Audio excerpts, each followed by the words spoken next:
Y continuamos en 8:45, ahora tocando un tema de debate nacional que ha generado mucha expectativa en los últimos días, y es precisamente las reacciones que se han levantado respecto de la resolución judicial de la Corte Suprema de Justicia en torno a los proyectos OSHEC 1 y OSHEC 2. Para ello tenemos como invitado al señor Bernardo Caal, líder comunitario de Caabón, a quien le agradecemos profundamente su presencia y el viaje que ha hecho a la ciudad capital. Y dejo a Mariano con la primera pregunta. Gracias, Cristian. Don Bernardo, muy buenas noches, bienvenido. Usted fue la persona que promovió la acción legal en contra de los proyectos OSHEC 1 y OSHEC 2. ¿Qué fue lo que lo motivó en lo concreto y específico esa acción que usted promovió en la Corte? Porque nosotros, conociendo de nuestros derechos, tanto lo que dicta el Código Municipal, que se nos deben de consultar las situaciones que suceden en el municipio, o por el convenio 169 de la OIT. Cuando nosotros nos damos cuenta, bueno, es cierto, yo firmé el amparo, pero en representación de todas las comunidades de Caabón, que somos eminentemente achíes. Entonces, no se nos consulta ni se nos informa de lo que iba a pasar con el río OSHEC, que es afluente del río Caabón, y también sobre el río Caabón. Por eso es que se habla de OSHEC y OSHEC 2. El OSHEC 2, pues ahí también han acaparado el río Caabón para hacer un proyecto de hidroeléctrica. Bernardo, en parte de los documentos que ya son públicos, se indican que la empresa constructora y operadora sí realizó una consulta en el ámbito de obtener su licencia ambiental, y usted dice que no se efectuó. Sí, lo que ellos hicieron, y nosotros tenemos conocimiento ya ahora, conociendo el expediente, son unas encuestas, unas preguntas que pasaron a algunas personas que les iban a dar trabajo dentro de la empresa. Y eso es lo que adjuntan ahora para decir que eso es consulta. Para hacer la consulta tiene que publicarse en el Diario de Centroamérica, cosa que no sucede, y se nos tiene que informar a todos los vecinos que vivimos ahí en el municipio. Don Bernardo, a raíz de los trabajos que se han realizado, ¿ustedes cuáles consideran que son los impactos directos que han empezado ya a vivir en las comunidades aledañas a los proyectos? Bueno, primeramente por la matanza de los seres vivos que utilizan el río, dígase pescados o pececitos, otros seres que hay, y también el otro impacto es de que ya no se puede utilizar el río, porque muchas familias que utilizan hasta abajo ese río ya les da pena por todo lo que está aconteciendo ahí, toda la maquinaria que tienen puesto ahí, y entonces, bueno, pero es más cultural, ¿no? Porque a nosotros se nos enseñó a respetar la madre naturaleza, entre ellos el río. Y el río Caabón es muy sagrado por todo lo que se narra en el Popol Vuh, porque el río Caabón fue el escenario del Popol Vuh. ¿Y han, digamos, identificado ustedes impactos río abajo, digamos, en las comunidades que utilizan el río abajo, sí, de algún tipo de impacto específico? Es que lo han secado. La licencia que ellos tienen es de que dice que deben de dejar un 10% del río, pero esto no es así. Ellos ya estando en el área son tan abusivos que se toman todo el río, ya no dejan nada que corra, sino que todo el río lo utilizan. Esto está pasando con el OSHEC y el río Caabón. Ahora bien, ya la Corte Suprema de Justicia, como lo decía Cristian, ha emitido un amparo, más sin embargo hoy un abogado de la empresa hace una declaración pública identificando una serie de errores y de situaciones dentro. ¿Conoce usted eso? ¿Qué opinión le merece? Yo pienso que lo que ellos están alegando es de que hay unos párrafos que habla ahí de las empresas mineras, pero en sí la Corte Suprema de Justicia resuelve que se deben de suspender los proyectos de hidroeléctricas sobre el río Caabón. Que hayan tomado opiniones. ¿Sobre el Caabón en general o en particular el OSHEC? No, el OSHEC y el Caabón son dos. Por eso decía que el OSHEC es afluente del río Caabón, pero están pegaditos. Que la Corte Suprema de Justicia haya tomado opiniones en diversos lados, incluso lo que ha pasado con las consultas de las minerías, es que estamos hablando de consultas. Yo no le veo ningún inconveniente, pero sin embargo, el abogado que anda reclamando eso está en sus facultades de acudir a donde corresponde para poder alegar legalmente lo que él dice. Nosotros para nosotros vale es lo que resuelve al final, que se deben de suspender los proyectos y ordenar que se haga la consulta. Nosotros quisimos hacer una consulta de vecinos en base al Código Municipal el 31 de julio del presente año. ¿Por qué ellos se oponen? Si dicen de que son tan bienvenidos dentro del municipio de Cabón, ¿por qué le temen a hacer una consulta? ¿Por qué no nos dejaron hacer nuestra consulta de vecinos, sino que ellos vienen con un amparo y nos paralizan la consulta de 195 comunidades que ya estaban dispuestas a participar en gran evento? Don Bernardo, ¿de dónde salen o cómo se sostienen las acciones jurisdiccionales que se han impulsado desde la comunidad para poder, digamos, influir judicialmente en los acontecimientos de los proyectos OSHEC 1 y OSHEC 2? De los gastos, ¿me estás Los hablando? gastos Sí. principalmente. ¿Reciben usted algún apoyo interno, externo? No, nosotros nos movemos solo con la organización de las comunidades y como es de interés de todo el municipio, pues cada ¿Hay aportes? Sí, pues todos los que conformamos esta organización del ECCHI en el municipio de Cabo, muchas veces aportamos 2, 3, 5. ¿Cuál es su objetivo final, para ir cerrando, don Bernardo? Es el objetivo final de todos estos procesos que inició. Que se nos consulte, que no sean Eso es tan todo. abusivas las empresas, que el Estado de Guatemala asuma el papel de consultar, y esto no solo es en Cabón, sino que en todos los municipios, departamentos donde se quieran imponer estos proyectos. ¿Y hay alguna expectativa, don Bernardo, de cómo obligar al Estado a que los resultados de esas consultas sean vinculantes? Pues lo del Código Municipal tiene que ser vinculante. Ahora lo del Convenio 169, que están ahí entre sí y que no, pues eso lo tomamos como algo de nuestros derechos y lo tenemos que hacer prevalecer. Muchísimas gracias, don Bernardo, por la oportunidad de compartir su visión con nosotros. Y a usted que nos acompaña en 8:45, quédese con nosotros. Continuamos debatiendo este mismo tema de los proyectos OSHEC 1 y OSHEC 2.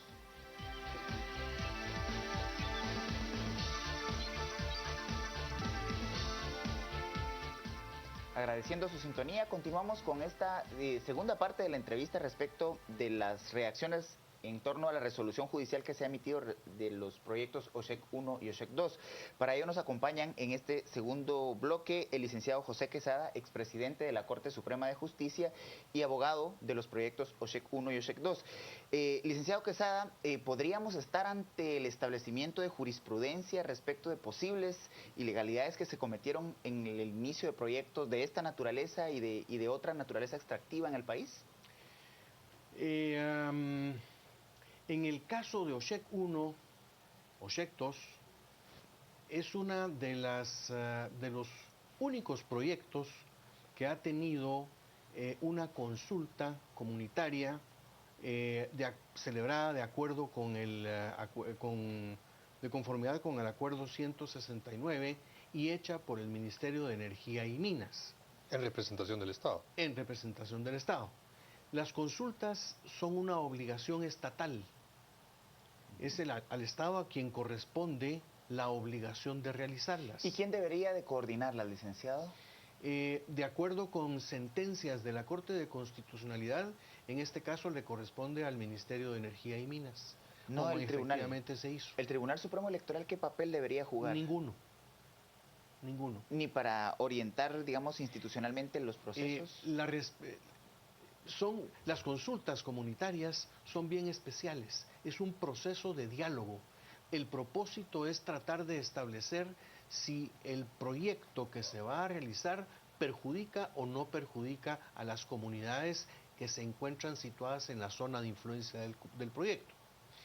Y si en caso hubiese algún efecto nocivo para las comunidades, inmediatamente tratar de establecer los mecanismos de mitigación de esos efectos. En nuestro caso, la comunidad más cercana está aproximadamente a 7 kilómetros y la más lejana aproximadamente a 30 kilómetros.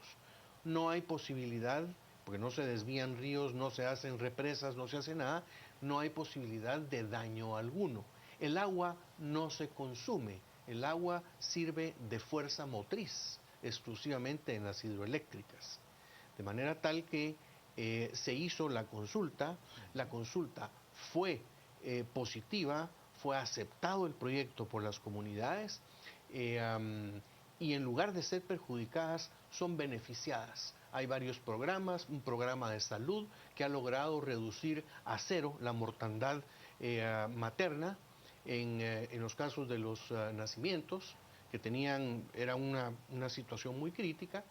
Hay programas de educación, programas de desarrollo, etcétera, que están caminando. Licenciado Quesada, hoy por la mañana usted dio una conferencia de prensa donde expuso algunas particularidades de la sentencia, de la resolución judicial que emitió la Corte Suprema de Justicia. ¿Nos podría puntualizar lo que más destaca de esas particularidades que usted evidenció? Bueno, en primer lugar hay el defecto, es un defecto sumamente trascendente, que la Corte Suprema de Justicia omitió señalar el último periodo de 48 horas para los alegatos finales y las conclusiones del proceso. Eso naturalmente evita que la Corte Suprema de Justicia entre en conocimiento, porque no permitió oír al Ministerio de Energía y Minas, ni nos permitió a nosotros que se nos escuchara, que supieran detalles de cómo se hizo la consulta. Ese es un defecto que... Aprovecho, licenciado, para informar a los televidentes de que invitamos a representantes de la Corte Suprema a participar, no aceptaron, como también del Ministerio de Energía y Minas, participaron en la noche y no aceptaron estar aquí, pero no lo interrumpo El Ministerio más. de Energía y Minas también apeló la sentencia y ahí manifiesta en forma expresa que hizo la consulta de acuerdo con el 169. ¿En este momento los proyectos están detenidos? No, los proyectos están caminando porque la sentencia no está firme. ¿Continúa el proceso judicial? Continúa el proceso judicial. Hay apelación, es a la Corte de Constitucionalidad a la que corresponde resolver en este momento. ¿Qué otros elementos identificó? Porque por ahí, escuchándolo, entendimos de que había probablemente de otras sentencias hayan traído... Hay una copia textual de una sentencia proferida en un caso de una minera, con puntos y comas. A tal punto el error que obligan al Ministerio de Energía y Minas, en el caso de hidroeléctrica, a aplicar normas relativas a la ley de minería. Hay un error absoluto. No se leyó la sentencia antes de dictarla. Licenciado Quesada, el señor Bernardo Cabal, líder comunitario de la región, refería que comunidades río abajo han dejado de tener acceso, digamos, al caudal del río. ¿Hay algún proceso de desviación del caudal o cómo se explica la ausencia del recurso hídrico en estas comunidades? No me explico que haya ausencia de recurso hídrico, lo único que me explico es que lo que dijo el señor Bernardo Cabal es absolutamente falso. Aunque, digamos, las comunidades lo reporten, aparte de la pérdida de Él no representa a las comunidades. Las 11 comunidades aledañas al proyecto, con una distancia de 30 kilómetros, que en minutos se traduce en varias horas, repudian la representación de don Bernardo Cabal, dicen, él no nos representa. Es más, ese es otro defecto que la Corte Suprema de Justicia cometió en el amparo, no citar a las comunidades que fueron consultadas para preguntarles, ¿fueron ustedes consultados adecuadamente, sí o no? Y el resultado de esa consulta que usted nos comenta, ¿está dentro de qué fase del proceso de la construcción o preinversión? Hay uno de los proyectos que tiene más de un año de estar generando energía. Y otro de los proyectos que está en su fase de construcción. Ambos están sujetos a la suspensión de la Corte Suprema de Justicia. Esto es muy preocupante a nivel nacional, de tal manera que cualquier otra hidroeléctrica puede ser suspendida en un periodo totalmente extemporáneo después de que ha empezado a generar y ha empezado a trabajar. Pero lo que usted nos comenta es que sí la empresa realizó la consulta. La empresa no. Lo hizo la empresa, pero lo realizó en el campo el Ministerio de Energía y Minas. Licenciado Quesada, ¿cuáles son las expectativas que tienen respecto de que ya hay alguna jurisprudencia previa en cortes superiores, concretamente la Corte de Constitucionalidad, respecto a la suspensión definitiva de proyectos, en este caso no hidroeléctricos, sino mineros, pero que podrían servir de base jurídica como para poder sentenciar en este caso? Al contrario, la jurisprudencia en la Corte de Constitucionalidad, como se trata de una obligación del Estado y no del inversionista, es no suspender el proyecto y mandar a hacer la consulta cuando ha habido una ausencia de consulta por completo, que no es este el caso. Pero, ¿por qué? Porque el responsable es el Estado. Entonces no suspende el proyecto y se realiza la consulta para ver qué afectaciones negativas pueden tener las comunidades y mitigar esos efectos. En este caso, si se considerara por la Corte de Constitucionalidad, al igual que lo hizo la Corte Suprema de Justicia, lo que consideramos casi imposible porque sí hay consulta y porque el Ministerio está apelando, manifestando que sí hubo consulta, cuál fue el protocolo que se siguió, cómo fue la metodología que utilizaron y cómo se adecuaron al 169. Si en todo caso la CC dijera, bueno, no hubo consulta o la consulta no fue la que se establece en el 169, lo que debería hacer es mandarla a hacer sin suspender el proyecto.